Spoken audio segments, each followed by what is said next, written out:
great to be able to bring up onto the stage a journalist who is no stranger to the Bilderberg confab. His name is Charlie Skelton, who's joining us on the live link right now. Charlie, thank you for coming. Well, it's lovely to be here in beautiful sunny Madrid. Yeah, thank you. And I like the on location feel as well. Yeah. That's certainly novel. So Charlie, just oh, you got a little bit of lager froth there. So I do. Thank you. So how is the beer, by the way, in Spain? It's nice. It's good. Yeah, everything's good.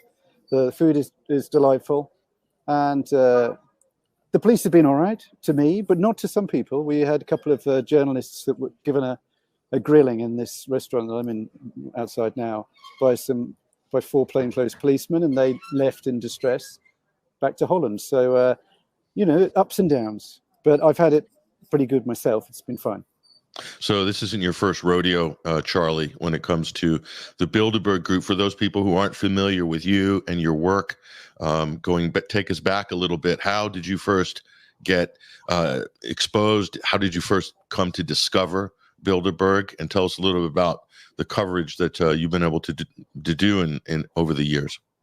Well, it's been a long time, hasn't it? My goodness. So 2009, I went along to Bilderberg Meeting in Greece, and kind of as a joke, I sort of thought it was a funny thing to do, and I just pitched it to the Guardian as that, and just went, look, this would be funny. Go along to this crazy meeting. Who knows if it even exists? And I went, and this was back in the day. There was no information about it whatsoever, except one tiny chat on a internet forum, and that said. So it was pretty much like, I think it might be in Bilderberg Meeting in Greece. And I went, all right, fine, okay, I'll do that. So I got on a flight, went there. And I remember sort of thinking, oh, this is fun. I'm in a kind of like spy film or something, and looking around over my shoulder and thinking, gosh, is anyone following me? Oh yeah, and sure enough, like, give it a few hours, and they really were. And I went from thinking, oh, this is fun, to, oh my God, this is the worst experience of my life. And it was unbelievably stressful. They gave me an incredibly hard time. I was constantly detained, and that was my first rodeo, and it was an absolute drop in the deep end. And it was pretty horrible there. And I just left after a while. I just said, I'm leaving Bilderberg Meeting. I left and went to Athens, which is like 20 minutes away or whatever it was, a lot further. And they followed me there, and they just followed me around Athens. And I looked out of the hotel lobby, and there was a row of plainclothes policemen just staring at me from outside. It was totally insane. I ended up trying to go to the embassy in Athens, and just because I just was so freaked out by the whole thing. And it was closed, and which I thought, I kind of had this vision of like, come in, have a cup of tea. And it was just a voice going on the intercom outside going, no, you come back on Monday morning. So anyway, things have got better in some ways, worse in others. They still, I'm still trying to write about this thing. It's not the easiest thing in the world to write about, because they don't exactly say very much about themselves, and I guess fine at some level. But it's frustrating, and after 2009, then it was Spain, so it's 2010, and then it started to build up then, because wasn't many people back in 2009, and it started to be more people, more journalists, and in Watford in 2013, there was quite a big protest festival. There's thousands of people there, and that was incredible. And and over the years I've tried to do some analysis of the conference, trying to be making the odd joke, but trying to be serious about it, because the mainstream media sort of don't know how to talk about it. They really don't. I almost feel sorry for them. They just don't And there's a few.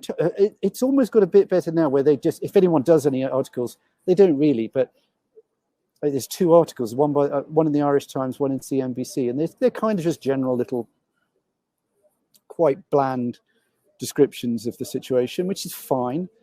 But for years, it was just like, what is the Bilderberg Group? They would ask, and then they would just say, is it lizards? Some say so, and then they would just laugh it off. Even though their politicians are in there with lobbyists and high financiers and bank CEOs and defense company CEOs, etc., etc., etc., and locked away for this long period of time, far longer than anyone goes to. Like traditionally the Secretary General of NATO goes, and he goes for longer to Bilderberg than he does to the NATO conference, the annual NATO conference, which is like one night. Usually, he's staying here like 3 nights or something.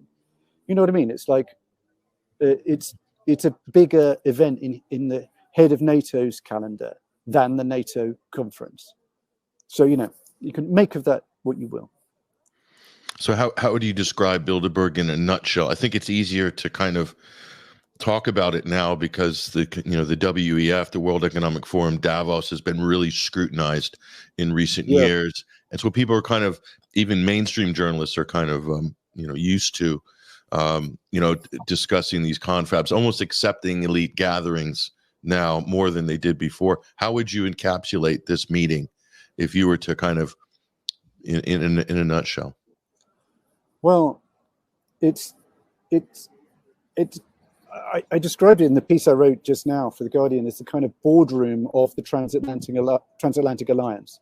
So it's kind of like the brain of the transatlantic alliance, where NATO is the kind of fist of it, or whatever that would be. It's where the sort of the strategy gets talked about with key players. It's a very intense conference. I know that we've spoken to people that have not enjoyed it, that have been invited along, participants, and that have found it too much. Like I remember speaking to some guy in Copenhagen. I didn't speak to him, but I spoke to the people that spoke to him. He was out jogging, and he didn't want to go back in. He was just like loitering outside. And he ran a massive Norwegian energy company, right? And he was just like outside going, oh God, because the actual conference was so stressful for him as a top businessman. So yeah, it's an intense hothouse kind of series of debates on a series of big geopolitical issues, and they published the list later and later. They published it today, mid-morning, and so they put that. You can do a certain amount of analysis of that list and cross-refer it to the participant list and see who's been invited, who's coming, and so yeah, that's. And this year, it's a lot of very, very senior politicians. We weren't expecting them, but then they turned up. So there's 2 prime ministers there. There's 4 EU commissioners. There's a bunch of finance ministers and foreign ministers, and the head of the Eurogroup, which is the head of Pascal Donohoe, which is the group of EU finance ministers. So a lot of big policymakers there. The president of Finland, and also from the US, a lot of the sort of Biden administration security officials. So people from the National Security Council, senior members of the senior security and cybersecurity members. So it's a fairly, as usual, it's a fairly heady mix of people, and they resolutely keep those discussions, which involve all of these public officials, keep them under wraps. So that's the thing that's interesting about Bilderberg is the guest list. So this year, I guess 100 on paper, 131 guests from 20 odd countries, 21 countries. That wasn't made public until really recently, in terms of how long the Bilderberg meeting has been going, since the early mid 50s. Yeah. It's always been secret. And then it's been leaked via a couple of intrepid journalists, Jim Tucker from American Free Press being one of the early ones, who you met and who you knew as well. But then they started making their guest list public. So that was kind of coming out of Bilderberg. And I'm not sure which year they did that, but did they do that to diffuse a little bit of the pressure that was building because of the work, your work and other people's work to expose this? I think so. I think they obviously kind of thought we have to have some presence in the world. So they went online with a website. I think it was during the 2010 Spanish meeting, where they just kind of went, oh, we've got to have to kind of come out of the shadows a little bit. And so now they do, they have a press contact. And I have my ups and downs with Zander, the Bilderberg press contact, and we have a dialogue, and there is a little bit more openness, but not much, and they do the kind of bare minimum because they couldn't really continue into the modern world as they were. It would have been simply too secret. They had to at least look like they were a kind of, discreet yet modern and serious organization. And, I think it's not enough what they do. Obviously, I think that. And I think it's a great shame that the mainstream media hasn't found a way of putting it on their diary, because you see it's on a lot of people's diaries, it's on a lot of politicians' diaries, and these people that run banks, Deutsche Bank or Banco Santander, the host of this meeting runs a massive European bank, and they find the time to take this, to clear their diaries, come here for 4 days and take this whole thing seriously. And I slightly, not despair, but I'm just sort of sad that the mainstream hasn't managed to find a way of discussing it and find a way of analyzing it and of putting pressure on them and just turning up and saying and asking questions. Because if they didn't do that, nothing much will change, I don't think. And so it's slightly in a catch-22. And, there's some great, alternative, I don't know what they would call themselves, journalists, citizen journalists and podcasters here, like Dan Dix is here, Press for Truth. And he's been, a number of years. And there's lots of, there are people here, but it's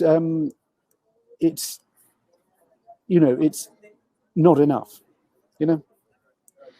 I think especially with everything that's going on right now in the world, we're at the precipice of potentially World War III. I don't think that's hyperbolic to make that statement right now.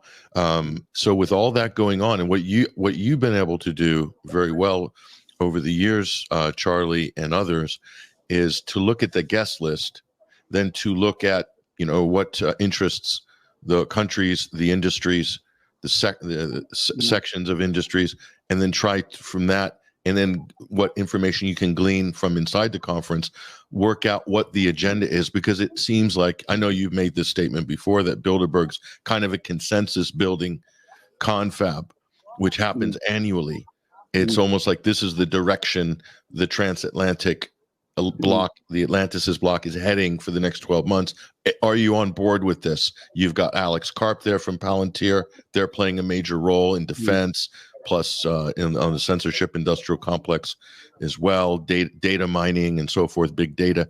You've got the banking sector. You've got big industry there, but you got a lot since 2012, 2011. Big tech has moved into the key steering committee positions with Eric Schmidt, formerly of Google, Alphabet. So you've been able to do that. So looking at the playing field this year, what do you think the focus is for this meeting? What do you think some of the points are? Well, two things I'd just like to say from what you said. I want to mention Peter Teal as well, because, he's the biggest shareholder of Palantir, and he's kind of Alex Karp's mentor, and clearly he brought Alex Karp into the Bilderberg inner circle, and you often see them going out for a little stroll with their bodyguards. I think it's Alex Karp's bodyguards, I have to be honest, but I'm not surprised he has bodyguards, to be honest. Anyway, so to go backwards, and one of the key things that it does is it's a place where, as you say, if you fit in with Bilderberg and you make a good impression and you say the right things in the debates, you can get invited back, and then you sort of just enter into this kind of slightly heady circle of job opportunities. And you look at some of these people like is it Brenda Borger, the guy who was president of the WEF, who's on the board of Bilderberg, and he's looking to take over from Klaus Schwab. And there's lots of, you often see people kind of come into the group and then get appointed to, IMF jobs or the European Central Bank, or, some of the big sort of public sector jobs and big policy jobs. And so partly it functions like that. And so we've seen over the years, as you're saying, Bilderberg embraced the kind of Silicon Valley crew, and Craig Mundy from Microsoft was the first one on the board, and but now it's packed with them. It's Eric Schmidt's there, and and Peter Teal, and they this year they brought in. They're putting 2 sessions on AI. It's like they're saying, they're putting the message out saying that we really are all in on AI.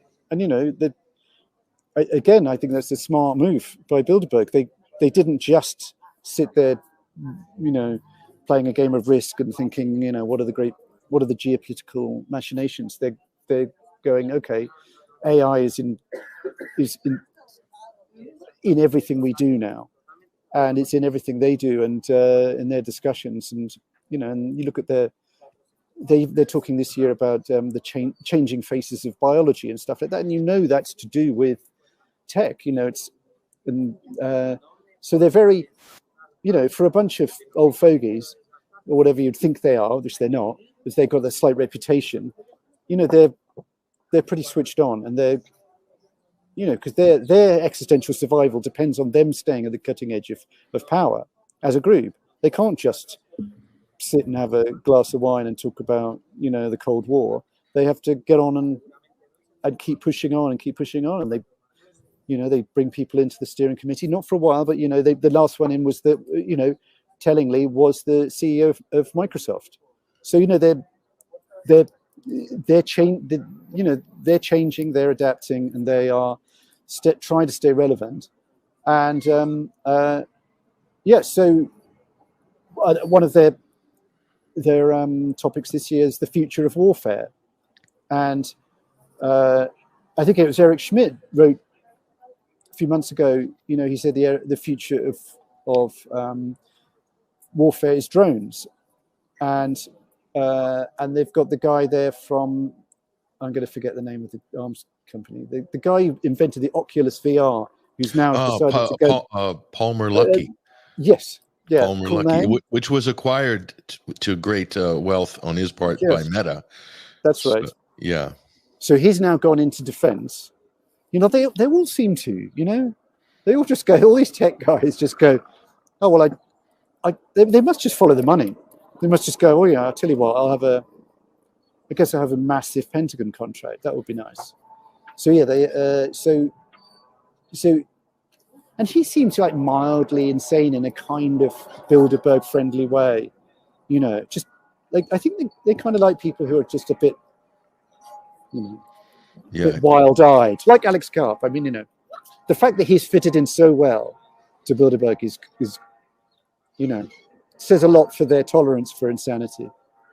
Well, that's a pretty interesting convergence of AI and defense and the future of warfare.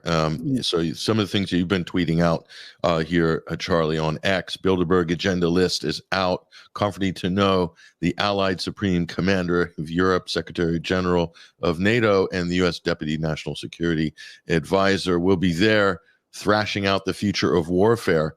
Key topics for discussion: the state of AI safety, changing faces of biology, climate. There's climate in there as well. I don't know if that's climate change or manipulating the weather. That's up for speculation. The future of warfare, geopolitics, and Middle East, China, and Russia. What's interesting, Charlie, about Bilderberg is that they talk about China and Russia, but you don't see any representatives from China and Russia at this meeting. It's pretty much U.S., British, European, and with a few sprinklings of, let's say, token representatives from a few countries, maybe a few Japanese.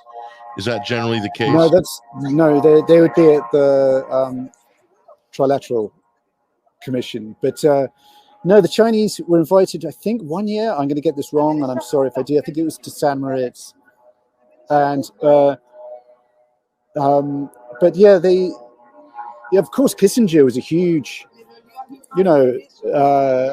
China fan, and wrote a huge book on it, and Klaus Schwab, is I think they hold another Davos in China or something, so anyway, I think his son-in-law might be Chinese or daughter-in-law or something. Anyway, so there are elements within this kind of group that are very open towards China, but there's also, particularly on the US government side, a lot of people that are, fighting the war of information and economics against China, and so yeah, there's that tends to be. There tends to be a lot of ideologues there. I mean, they like people with strong ideological opinions, I think, and there are people there who are, as I said, on the front line of the US kind of tech, economics, trade, information war with Russia and China, and that's when you look at the US officials that have come from the Security Department, the State Department, and from the National Security Council, and they are, they're all fighting that war. So, yes, make of that what you will. But another mainstay, David Petraeus. He seems to be a permanent fixture there. He of Iraq War, KBR fame, and there's a few others. Eric Schmidt, we mentioned before, that are kind of mainstays there. Peter Teal. On the tech and the investment side. So there's a few other characters that have popped up as well. You've tweeted up here. This gentleman, Oscar Stenstrom, seems to feature on a few of these. He's kind of doing a vanity picture here. Who is he? Here we go. I mean, he is. So he was there knocking around the hotel last year, the venue in Lisbon. And he's a former senior Swedish government official who was Sweden's chief negotiator for the accession to NATO. So when they did join NATO, his job was kind of done, and he left, and he's joined the Wallenberg office. Now, the Wallenbergs are the big Swedish billionaire family, massively influential Swedish family. And Marcus Wallenberg sits on the steering committee. His brother Jacob used to, they swapped.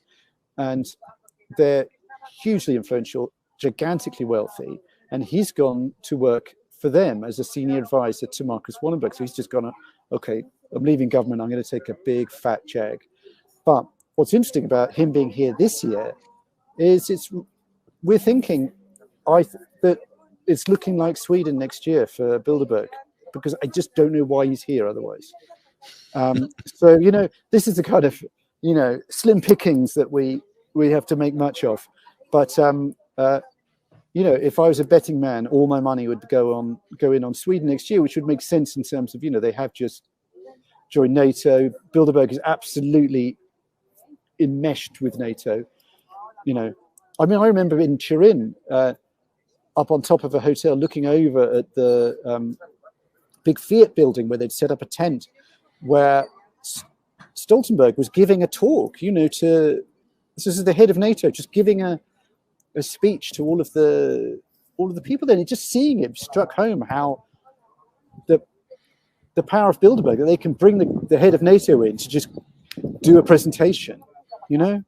And so they, you know, every Secretary of General of NATO, I think, has gone to Bilderberg, and it's looking like Mark Rutte, or however you say it, the Dutch PM, is going to be taking over from Stoltenberg, and he's a Bilderberg regular. So, you know, it's kept in the family. I think they're going to keep NATO in the family. Oh, he's got a job waiting for him at the Norwegian head of the Norwegian Central Bank. Apparently, he had to delay it a year because they couldn't find anybody that wanted the NATO job. But Right. they might have found a taker there. Other people have been pining for that position. But this is interesting kind of problem that it presents U.S. politicians or people in office, and also British politicians, some of whom have gone to Bilderberg in the past. And in the U.S., that they would be in violation of the Logan Act. They're there meeting in secret, Chatham House rules, so can't talk about what they talked about. And in Britain, the ministerial code does have something to say about this. And so since that became a topic, I know you brought that up and others have brought that up in the past. And after you and the other independent media people started talking about that, you started seeing a little bit less attendance of elected officials. Have you noticed this? Because I have. And does it have anything to do with the fact that they had to think about it once it was exposed? That is possible. And I have to say, they've not been very good at declaring their expenses, even now. But at some point, you know, it is a boring piece of journalism that has to be done, which is simply to go through their transparency data or whatever declarations they make of their expenses and say, sorry, did you declare the flight and the et cetera for Bilderberg? Or because Bilderberg keep saying that people pay for their own travel and expenses, and I know damn well that's not true. So, you know, there's a very low level info war going on between the alternative media and Bilderberg itself, and you know, it's occasionally little things happen, like Josh Friedman, who's here. He was one of the very few people that went to the previous one in Washington, the one before Lisbon. He got a photo of the King of Spain coming. Just, you know, you just got the light right through in the car, little flash of light through the tinted window, and he got a nice little profile of the King of Spain, and it makes all the difference, I have to say. Just a little photo that Josh managed to get helps bed into people's minds, you know, and it's totally true. And this is why this year particularly, they have tried so hard to keep the delegates away from cameras. Really, really hard. Harder this year, I'd say, than any year I've seen. We're getting almost nothing because they know that you can put the list out, but a list of names compared to a simple photograph of a minister, you know, or a EU commissioner, it just crystallizes that the reality of their attendance in a particular way, and that's why they're so, you know, that's why they spent 3 hours putting up an extra row of shrubs and trees outside the hotel, anything to keep the cameras off their beloved guests, you know. And it's, you know, again, I don't blame them, but it's frustrating for us, and it's also I think it's revealing of the power of journalism. They know that cameras are toxic to them because, you know, all that kind of sunlight is the great disinfectant or whatever it is. You know, they know that's a problem for them. So, you know, they're no fan of the blogger and podcaster with a camera sitting outside trying to catch little photos. And, you know, it's why it's important that people turn up and do it. And, you know, keep an eye on Stockholm, everyone. Interesting. Yeah, the Wallenberg family, arguably one of the big levers of control in Europe, investor AB. They own everything. They own things that people don't even know they own. It's a huge conglomerate, and the history that goes way back. Even there's also some allegations of, obviously with the Second World War.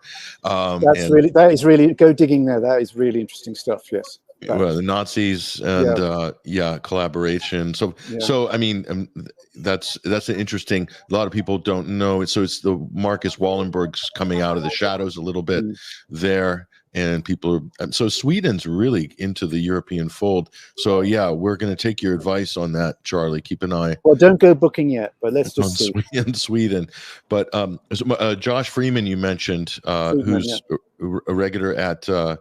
The Bilderberg meetings here. He took this video and posted it up on his X Twitter profile. I'll play this real quick, and it looks like a VIP chill out area that has to do with the hotel or something. Was this part of the Bilderberg venue? That is. It's a little kind of not that, I have to say, not that luxurious kind of decking area out through the back of the lobby. The funny thing about this hotel, it isn't as. This is why a lot of people thought it wasn't going to be here. Let's show this clip real quick. Okay, okay, sure. Comment on it.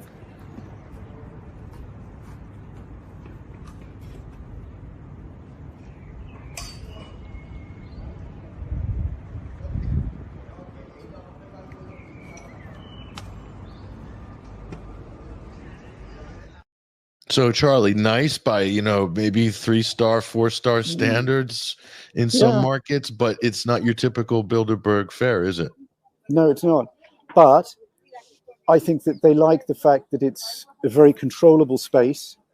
There's not much around here. It's a kind of, it's just kind of some rich housing, and there's just not much here. It's a very easy to secure location, and it's got a massive conference hall.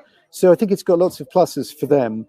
And, there'll be some people, some of the guests will think, well, my bathroom isn't as swanky as it should be. But I can see why they've gone for it. But, on the other hand, sometimes the guests kind of like to wander out and go to an art gallery, and there's just nothing around here. There's nothing like that. They're going to get in the coach, maybe go to the Prado. I don't know, but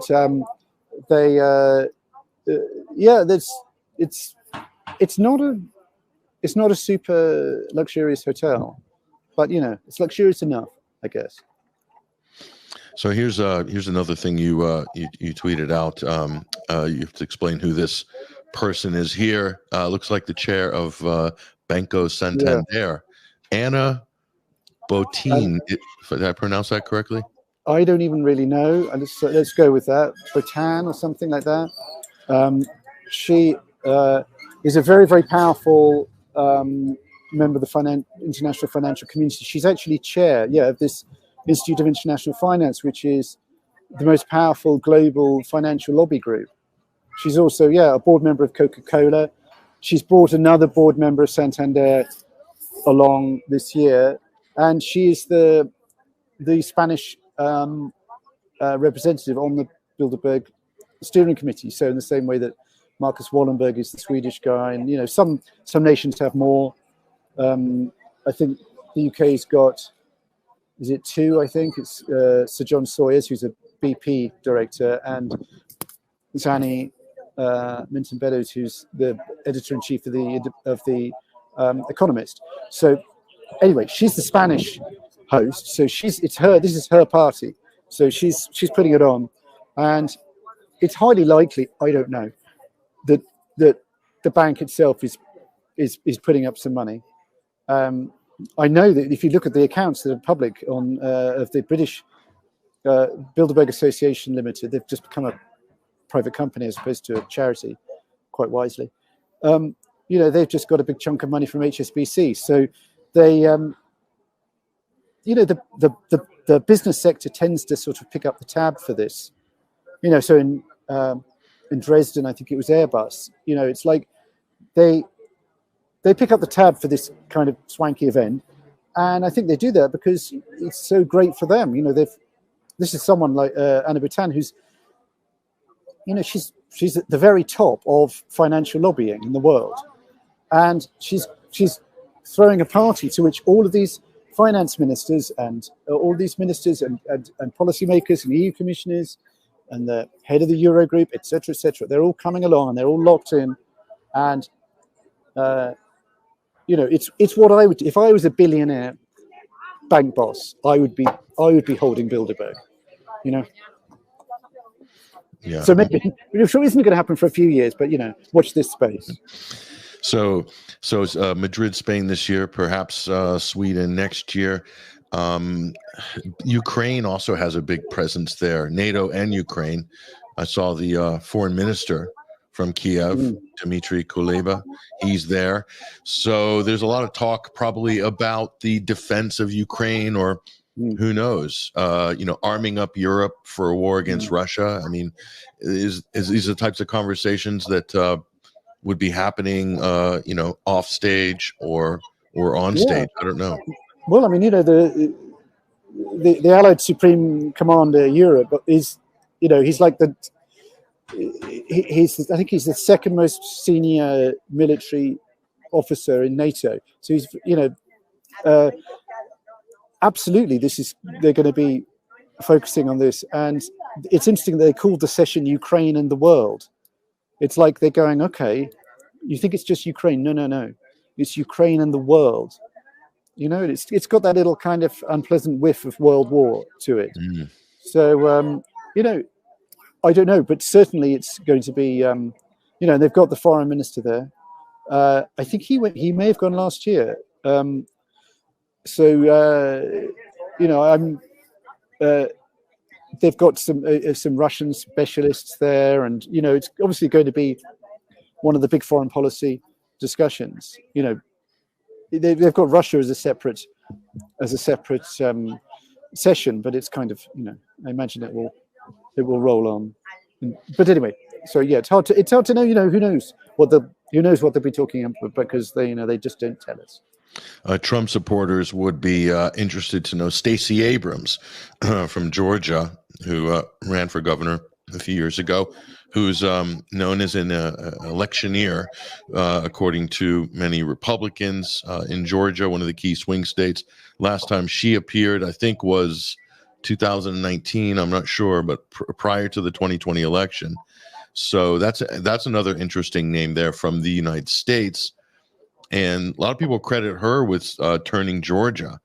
Now, maybe not for legal reasons, or there's accusations there, but suffice to say, Charlie, though there are people there, you know, political activists, political operatives from the United States, representing a wing of the establishment.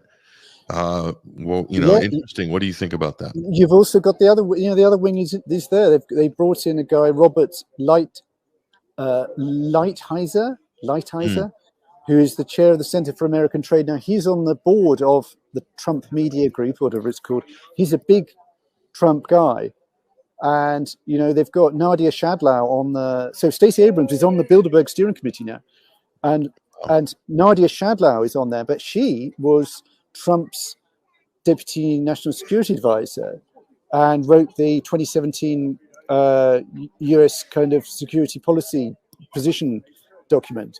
And so, you know, there are people from they're quite careful, I think, to keep a kind of bilateral flavor to the talks, so that they don't just turn into one side or the other. And I remember being surprised. I actually got a little micro interview with the CEO of Ryanair, Michael O'Leary, the Irish guy, and this was just after Trump had been elected, and he was at the airport, and I pretty much caught him outside the doors with his suitcase, and I said, "So, you know, how is Trump getting on for you? You know, what's your take on Trump?" And I was expecting him I don't know why. I was expecting him to say, God, what, Trump, Jesus, oh, Donald Trump, whatever. He just went, yeah, no, good, yeah, but, you know, he's got some more to do.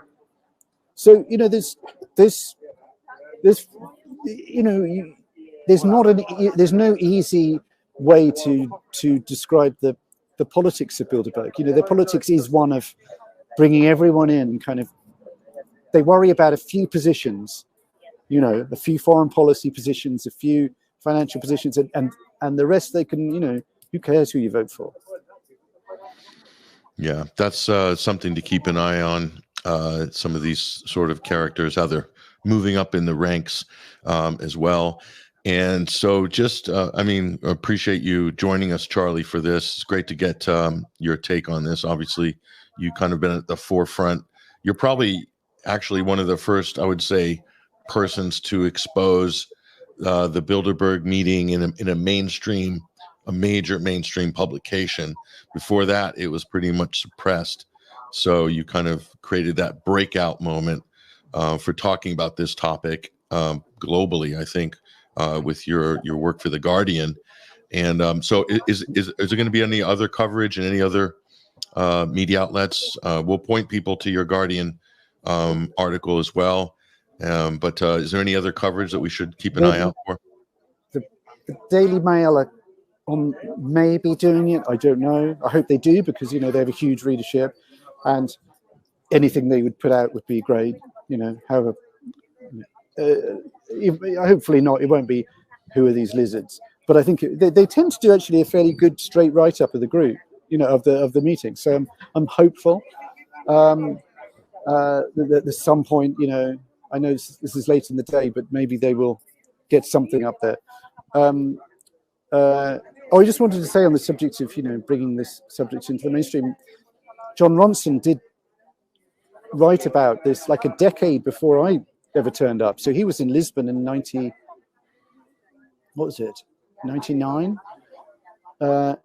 and hung out with Jim Tucker.